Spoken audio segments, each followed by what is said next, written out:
pour l'instant, la plupart des alts sont bien en dessous de leur ATH du cycle précédent, en dollars et y compris aussi en bitcoin. Vous pouvez vous amuser. Sur le top 100, on est entre moins 60 et moins 80-90% en dessous encore de leur ATH. Parce qu'on a besoin aussi d'avoir de belles perfs sur l'Ether. Le Bitcoin a eu des belles perfs. L'Ether, ce n'est pas encore le cas. Donc, on verra. Mais en tout cas, on est dans des périodes là en ce moment où, quand ça augmente, c'est censé le faire de manière assez significative sur le premier trimestre, pas dès la première semaine du mois de janvier, mais sur le premier trimestre. Après, on verra. Peut-être que, comme à chaque fois, les gens nous disent ce cycle est différent parce qu'il y a les instituts, parce que c'est des machins. Moi, je suis convaincu que ce ne sera pas si différent que ça. Et que là, pour l'instant, on est en train de suivre peu ou prou le cycle de 2020-2021. Et qu'il n'y a pas de signe aujourd'hui avant-coureur d'une fin de cycle, etc. etc. Voilà. Ouais, et puis surtout, tu vois, il y a toujours, on vient de le voir sur TradingView, 2 semaines de correction début janvier. Donc là, c'est pas dit qu'on n'ait pas encore plus de corrections, parce que c'est toujours, ça peut se ressembler, mais c'est jamais exactement pareil. Donc c'est pas dit, ça continue à ranger, on peut encore taper en dessous. Même sur Bitcoin, on peut aller retaper en dessous de 90, tu vois, pourquoi pas, 88, 92. Ça serait pas non plus une raison de s'alarmer outre mesure.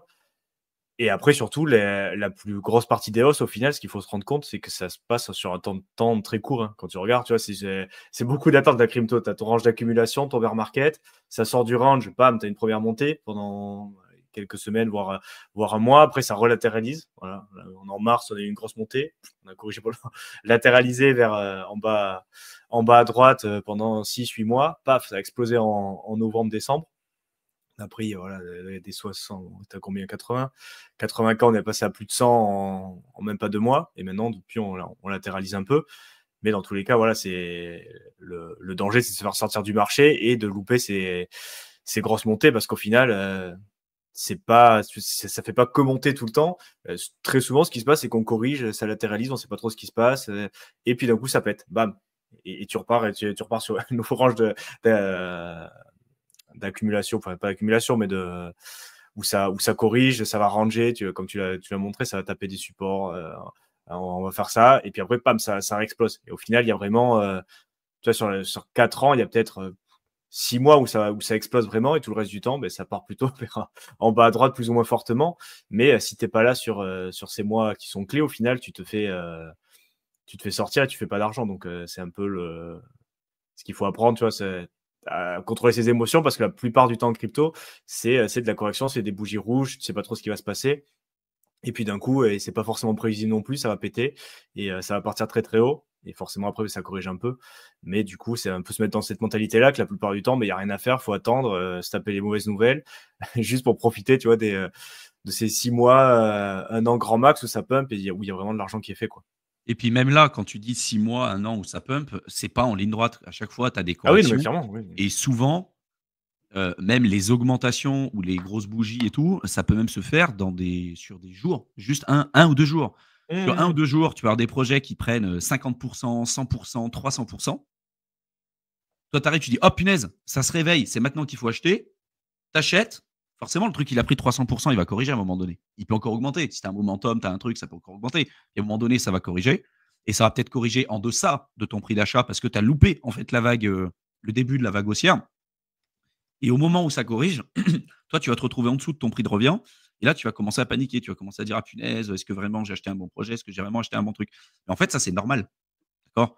C'est pour ça que c'est important de savoir ce que tu achètes, ce que tu as en portefeuille, maîtriser ton risque, etc. Et de te dire que dans tous les cas, peu importe ce que tu auras acheté, il y aura une conviction à avoir sur ton portefeuille. C'est pas simple. C'est clair que d'avoir une volatilité comme ça, quand on ne sait pas ce que c'est difficile. Et c'est d'ailleurs pour ça aussi, je pense qu'il y a beaucoup de gens qui ne réussissent pas en crypto parce qu'ils sont ultra émotionnels dans leur investissement. Et dès qu'il y a une volatilité à la baisse, les mecs y vendent en espérant racheter plus bas. Et quand il y a une news, un truc, et que ça reprend 50%, les mecs rachètent, mais ils ont perdu un tiers de leur bague. Et tu arrives en bull run, tu n'as fait qu'augmenter ton prix d'achat moyen. Et quand ça se retourne pour de bon, cette fois-ci, tu penses que c'est une énième correction. Et au final, ce n'est pas une énième correction, c'était la dernière. Et tu te retrouves avec la patate chaude. Et ça, c'est un point vraiment ultra, ultra, ultra important. C'est difficile de voir ça, ou en tout cas de le comprendre et de l'appréhender quand on ne l'a pas vécu. Et s'il y a bien une chose sur laquelle vous êtes obligé d'être exposé, c'est vraiment à cette volatilité, surtout cette volatilité à la baisse. Je m'explique.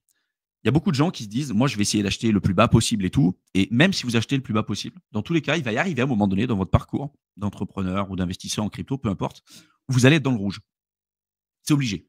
Il n'y a aucune personne en crypto qui n'a pas FOMO à un moment donné des bougies vertes ou entre guillemets qui a mal acheté et qui ne s'est pas retrouvé dans le trou à un moment donné. C'est impossible.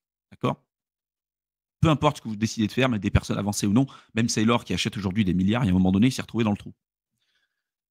Donc, vous allez être testé au niveau de votre conviction par rapport à ça. Et des fois, la conviction va plus ou moins loin. Tu as des gens qui se disent j'ai de la conviction, je crois en ce que je fais et tout, mais des fois, c'est la débilité. Quand tu as un projet qui a été abandonné depuis des années, qui sous-performe depuis 8 ans, 10 ans, le BTC, ce qui a encore l'intérêt d'en avoir en portefeuille. Il y en a qui vont te dire oui, il y en a qui vont te dire non, peu importe. Mais il y aura une conviction à avoir et de se dire ok, normalement, ça, c'est quelque chose qui est attendu. Cette volatilité, je la prends de plein fouet. Comment je me sens? Si ça me fait mal, au fond, et si j'ai du mal à dormir, ça veut dire que je n'ai pas identifié tous les points qui sont importants pour moi. Parce que normalement, cette volatilité, elle est attendue. Elle est mesurable pour vous. Aujourd'hui, vous avez la possibilité de regarder historiquement parlant ce qui s'est passé sur l'écosystème crypto, sur la plupart des projets. Des volatilités comme celles qu'on vous dit, on le sait que c'est présent. Après, il faut le vivre. Et si jamais vous vous sentez mal, vous avez du mal à dormir, vous actualisez votre portefeuille tout le temps, etc., il va peut-être falloir revoir votre approche. Et ça, c'est hyper important parce que ceux qui tiennent sur le long terme en crypto sont ceux vraiment qui sont capables de se dire, OK, ça corrige, mais tiens, ça vient d'où? OK, c'est le Bitcoin qui corrige, la dominance est encore très forte, etc. En fait, on essaye de prendre des vraies décisions et pas forcément d'essayer d'avoir raison. Parce que là, il y a des gens derrière qui se disent non, non, mais c'est bon, ça va augmenter, c'est sûr, c'est sûr, c'est sûr. Je suis même pas en train de vous dire qu'on est sûr que ça remonte. On n'en a aucune idée. Hein. Personne n'est capable de prédire l'avenir. Néanmoins, on n'a pas de signe précurseur de dire que c'est une fin de bull market. Mais il faut toujours avoir le scénario dans votre tête de vous dire et si j'avais tort? Finalement, quand on regarde en 2021, tout le monde avait des pronostics, tout le monde avait une super stratégie de sortie, tout le monde était sûr de comment ça allait se dérouler. Finalement, plus de 95% des gens sont restés sur le carreau. 2017, c'était pareil. À mon avis, 2025, ça sera exactement la même chose. Il n'y a pas de raison que ce soit différent. Et pourquoi, pour vous, ça serait différent? Parce qu'en fait, moi, je pense que, et ça, c'est ça qui est difficile, c'est toujours vous dire, OK, le scénario que je privilégie, c'est celui-ci. Mais à partir de quel moment je considère que j'ai tort? À partir de quel moment je considère que, en fait, ouais, si. Là, il y a des signes qui me montrent que c'est une fin de bull market. Et si on est sur une fin de bull market, qu'est-ce que je fais?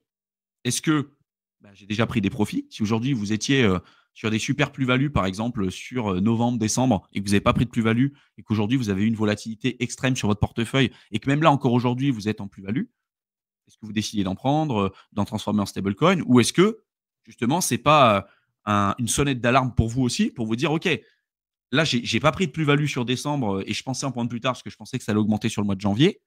Si ça remonte, et c'est le scénario qu'on privilégie nous, si ça augmente sur fin janvier, début février, sur le mois de mars et qu'on est un beau Q1, est-ce qu'il n'y aura pas un intérêt aussi pour vous de prendre des plus-values et des bénéfices à ce moment-là pour vous sécuriser par rapport à ce que vous avez pu vivre en ce moment et éviter que ça se reproduise encore par la suite? En fait, c'est une leçon, je pense qu'il faut réussir à prendre et d'arriver, pour beaucoup de nouveaux, à comprendre comment vous fonctionnez vous. Parce que quand vous êtes sur le marché crypto depuis des années, en fait, vous avez, je pense, votre intérieur qui est tellement mort, décédé depuis des années que la volatilité, vous l'avez pris de plein fouet évidemment, et que vous savez en fait ce que c'est, parce que vous l'avez vécu. Et pour les nouveaux, quand vous l'avez pas vécu, je pense que vous pouvez pas savoir, au préalable, ce que vous allez être capable de tenir et d'endurer.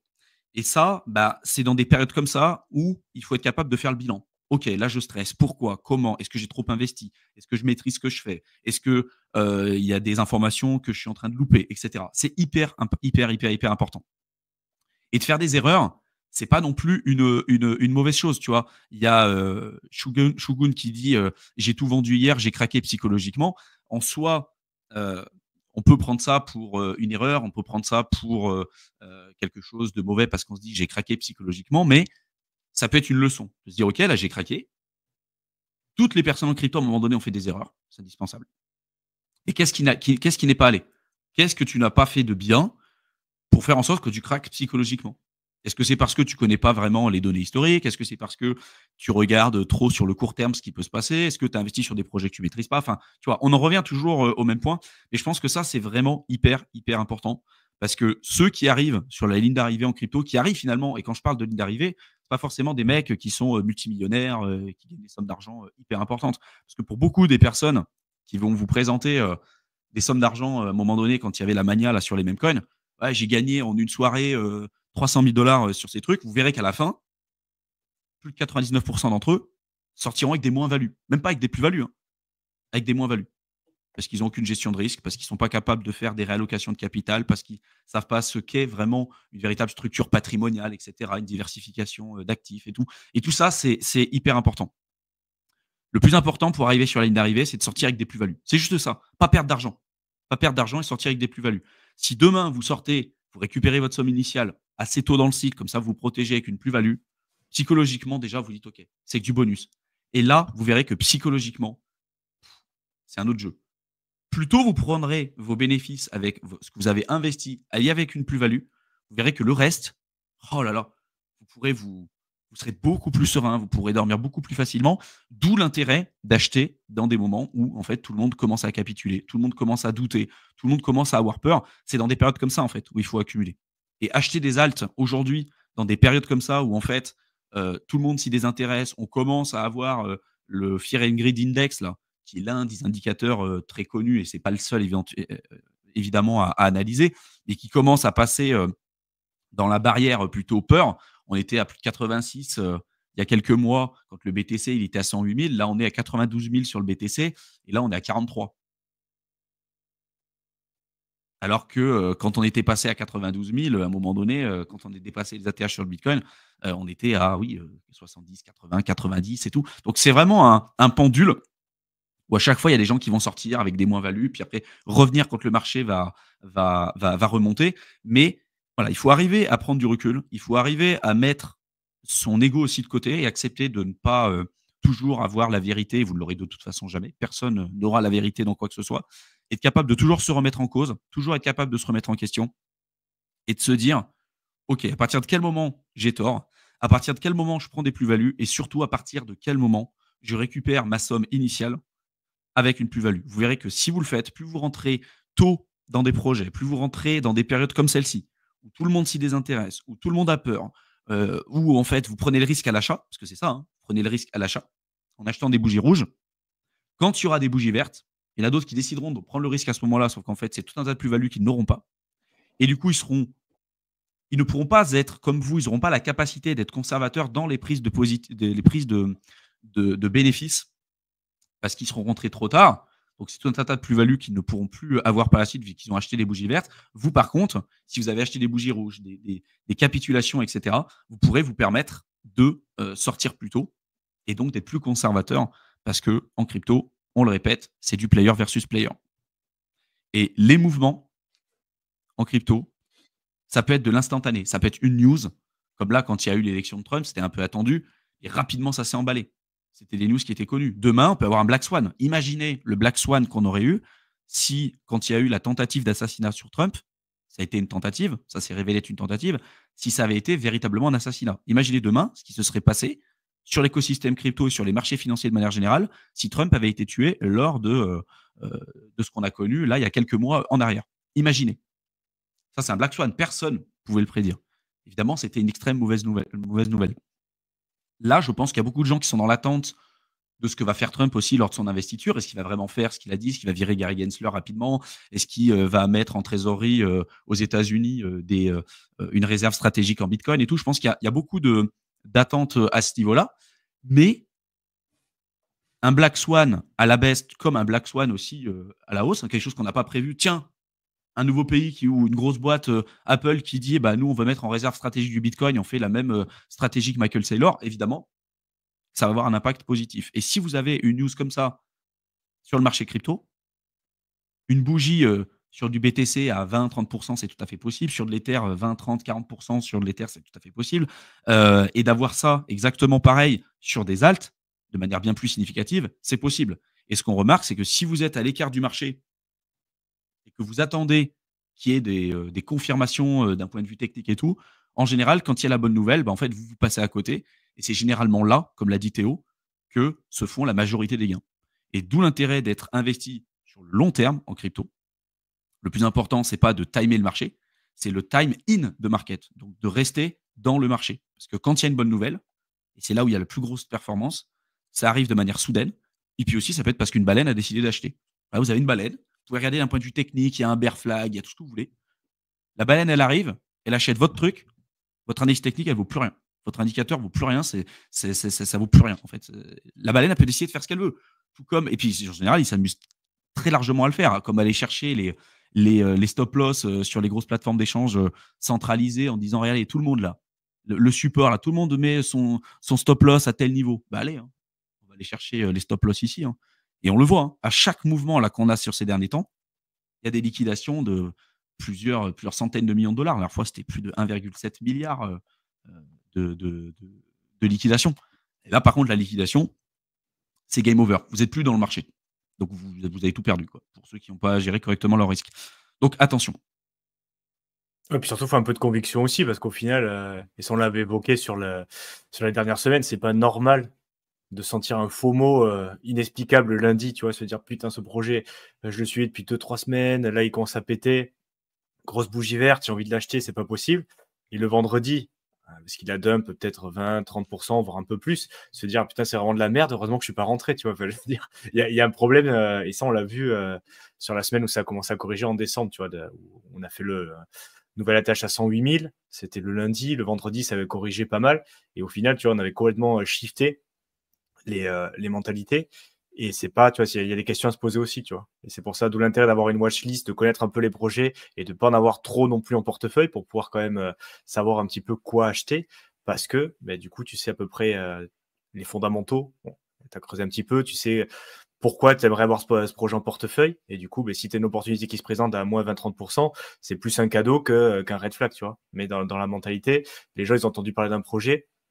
Quand ça pump, ils se disent putain, c'est vraiment l'opportunité, ça fait que pumper, qu'est-ce que je fais? Je rentre pas, tant pis, je fais le FOMO, je rentre. Et après, tu dis, merde, j'ai d'acheter ça commence à corriger. Pourquoi? Putain, merde, on m'a vendu une saloperie.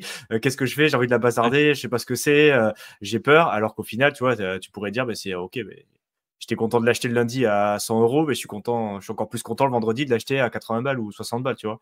Mais c'est se mettre dans cette mentalité-là. Et c'est le problème je pense, de beaucoup de gens que si tu fais pas assez tes recherches ou tu as trop de projets, au final, c'est juste, tu te laisses mener par le sentiment du marché, ce que disent les gens en majorité sur ce projet ou quoi, mais toi, tu n'as pas forcément ton opinion et pourquoi tu l'as en portefeuille, ce truc-là. Enfin, qu'est-ce que c'est, pourquoi tu l'as? Et du coup, dès qu'il se passe un truc négatif, tu vas prendre le FUD. Et dès qu'il y aura du FOMO, tu vas prendre le FOMO, mais sans vraiment comprendre le pourquoi du comment. C'est juste que tu vois sur X, sur Twitter, sur YouTube, ce que les gens disent majoritairement qui va influencer pourquoi tu as ce truc en portefeuille. Alors qu'au final, pour des petites positions, bon, pourquoi pas, mais si c'est des grosses positions dans ton portefeuille, c'est quand même un peu dommage de ne pas savoir, au moins pour toi, tu vois, qu'est-ce que c'est ce projet et pourquoi tu l'as et quelle est ta thèse d'investissement pourquoi tu as mis de l'argent sur ce truc-là, tu vois, pourquoi tu l'as pas mis sur des actions, pourquoi tu l'as pas gardé pourquoi tu as décidé de le mettre sur cet altcoin en particulier. Il y a bien une raison qui t'a fait normalement prendre cette décision. Et plus c'est clair pour toi, au final, plus c'est simple aussi de pouvoir tenir ta position sur le long terme. C'est clair. Et comme dit Guillaume, avoir un plan de sortie bien établi avant le début du bull run, c'est la base. Malheureusement, essayer d'y réfléchir pendant les montées et les descentes, c'est là où on fait des erreurs, en effet. Et je pense que Guillaume, ça, c'est du vécu, mais ça, on vous le dit aussi depuis longtemps. Quand tu es en bear, normalement, tu réfléchis à ta stratégie parce que normalement, tu es censé avoir les idées claires, tu sais ce que tu achètes. La plupart des gens sont plus là. Il y a beaucoup moins de bruit en crypto qu'en bull run. En bull run, il y a un peu tout le monde qui sort des bois, il y a des projets qui sortent tout le temps et tout. Et tout le monde va donner son avis avec des gens, des fois des personnes qui ne sont pas du tout qualifiées pour parler de crypto ou qui ont un intérêt aussi à faire en sorte de faire des gros clickbait parce que si vous faites peur aux gens ou si vous leur faites le FOMO, ça fait plus de clics, ça fait plus d'engagement, ça fait plus de vues. Et donc aussi, vous, de votre côté, vous gagnez plus d'argent. Mais il va falloir faire en sorte aussi d'éliminer un maximum de bruit. Il faut que vous soyez ultra sélectif des personnes que vous allez écouter. Et vraiment, l'adage qu'on vous dit depuis le départ de ne faire confiance à personne, même pas à nous-mêmes, on l'a mis dans le générique parce que c'est une réalité. On n'a pas de vérité absolue. Personne ne sera capable d'être sûr à 100% de ce qui va se passer. Nous, ce qu'on vous présente, c'est évidemment notre conviction à nous et de ce qu'on observe et de notre expérience, parce que c'est clairement pas notre premier cycle avec Théo et Mickaël. Donc, on a quand même un certain recul. Mais derrière, il y a toujours une prise de risque. Et cette prise de risque, bah, ce n'est pas nous qui la faisons pour vous, c'est vous qui le faites avec votre propre argent. Donc, c'est pour ça que vous devez être au centre de la gestion de vos actifs. Et si vous faites confiance à quelqu'un, bah, vous êtes énormément sujet à ce que l'autre va décider de faire. Ça peut être parce qu'il veut chiller un projet, parce qu'il a été payé, sponsorisé pour en parler. Il peut se tromper également aussi. Hein. Ce n'est pas parce que vous avez des centaines de milliers de followers sur YouTube ou sur Internet que vous êtes forcément beaucoup plus qualifié que même vous pour prendre des décisions. Il n'y a qu'à le voir avec votre banquier. Hein. Votre banquier, ce n'est pas du tout la personne la plus à même pour gérer votre argent. Hein. Vous faites une simple gestion indicielle aujourd'hui avec des ETF, vous gagnerez bien plus d'argent que votre banquier. Hein. Pas parce qu'il a un joli costard, une jolie cravate et qu'il a fait des études qui vous fera gagner de l'argent. Hein. C'est les commerciaux, ils sont rémunérés à la commission et pas à la performance. Et en crypto, c'est un peu pareil, mais avec du tout et n'importe quoi. Donc vraiment, voilà, soyez vigilants. On en reparle parce que c'est important, on continuera d'en parler. C'est important, comme dit Gérald, là, il dit j'ai fait l'erreur d'investir d'un coup mon capital en crypto, j'aurais dû le garder pour investir, comme tu dis. Quand ça baisse, j'apprendrai de mes erreurs, mais c'est comme ça qu'on apprend. Voilà. En général, le premier cycle, on apprend. Le deuxième cycle, on devient un peu meilleur. Le troisième cycle, là, on se fait quand même plaisir. Et qu'on le veuille ou non, la crypto sera là pour rester. Donc, des opportunités, il y en aura tout le temps. Voilà. Évidemment, ça ne sera pas des fois 100 ou des fois 1000 comme à chaque fois. Mais si vous êtes là pour le long terme, nous, on sera là pour les 30, 40 prochaines années en crypto parce qu'on est convaincu que ça sera là pour rester. Voilà. Les erreurs, ça se rattrape. Il ne faut juste pas que ce soit game over pour vous. Et il y a un prix à payer pour apprendre, c'est normal.